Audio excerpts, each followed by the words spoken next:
അതിർത്തി തർക്കം. സഹോദരനെ തെർമോക്കോൾ ബ്ലേഡ് ഉപയോഗിച്ച് മുറിച്ച് പരിക്കേൽപ്പിച്ചു. ഒറ്റപ്പാലം മീറ്റ്നയിലാണ് സംഭവം.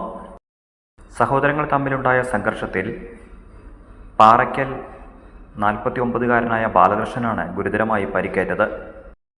ഇയാളുടെ മുതുകിൽ 30-ലധികം തുന്നലുകളുണ്ട്. ഒറ്റപ്പാലം പോലീസ് കേസെടുത്തിട്ടുണ്ട്. കഴിഞ്ഞ ദിവസം ഉച്ചയ്ക്കായിരുന്നു സംഭവം. ബാലസുബ്രഹ്മണ്യൻ മതിൽ കെട്ടുന്നതുമായി ബന്ധപ്പെട്ട തർക്കമാണ് സംഭവത്തിന് കാരണമായത്.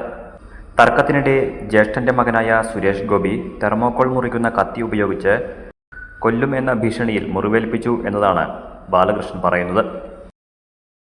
ഇയാളെ ഉടനെ താലൂക്ക് ആശുപത്രിയിൽ എത്തിച്ചെങ്കിലും രാത്രിയാണ് പോലീസ് കേസെടുത്തത്. ആദ്യഘട്ടത്തിൽ പരാതിയില്ല എന്നും ഒതുക്കി തീർക്കാമെന്ന ധാരണയായിരുന്നു ഇവർ തമ്മിലുണ്ടായിരുന്നത്. പിന്നീടാണ് ആശുപത്രിയിൽ നിന്നും ഇൻറ്റിമേഷൻ വന്നതിൻ്റെ അടിസ്ഥാനത്തിൽ ഗുരുതരമായ ഒരു അക്രമമാണ് എന്ന് മനസ്സിലാക്കി കേസെടുത്തത്.